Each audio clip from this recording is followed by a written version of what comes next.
মারদান দাঁড়া। এই বেটা কি হইছে? তুই আমার বাধা দিতাছিস কি লিগা? তুই হ্যাঁ কি কারণে মারতাছস? কি করছে? হ্যাঁ আমার জীবনটারে ধ্বংস করে লাইছে।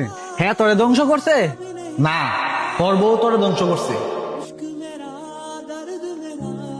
হ্যাঁ যদি আমার বউয়ের না খুঁচাইতো, আমার বউয়ের লগে সম্পর্ক না রাখতো, তাহলে কি হ্যার লগে আমার বউ যাই লইলে? মানলাম হ্যাঁ তোর বউরে হুসাইছে, এর জায়গায় তো অন্য কেউ তারতো।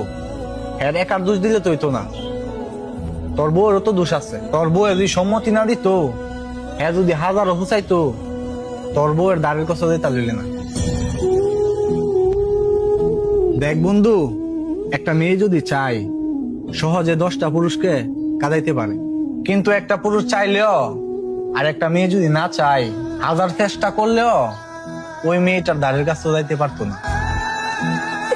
বন্ধু আমি আর কি করতাম?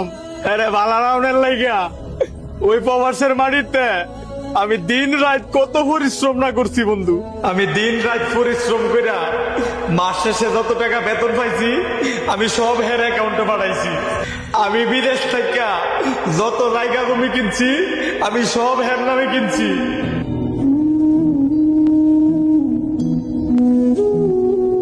হে আমার কাছে যখন দিদা চাইছে আমি তো তারা তাই দিছি।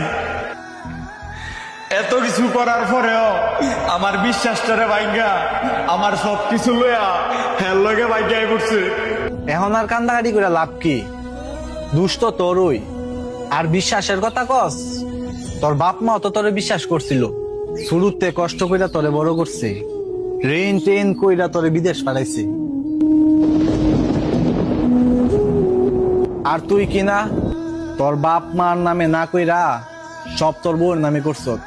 আরে তুই তোর বাপ মার নামে না করতি, তুই তোর নিজের নামে তো করতি। আমরা প্রত্যেকটা ছেলেরা পরিশ্রম করি ঠিকই, কিন্তু নিজের নামে কিচ্ছু করি না। আমাদের প্রত্যেকটা ছেলেরই উচিত নিজের নামে কিছু করা। তোর নৌকার তলায় যদি ফুটা থাকে, নৌকার মাঝিরে দোষ দিয়ে কি লাভ আছে?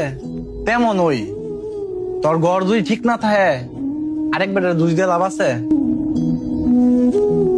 যে মায়া এত কিছু পাওয়ার পরেও আমার বন্ধুরে ফালাইয়া তোমার কাছে আইতে পারছে, ওই মায়া যে তোমারে ফালাইয়া অন্য বেটার লোকে যাই থাকতো না, তার কি গ্যারান্টি?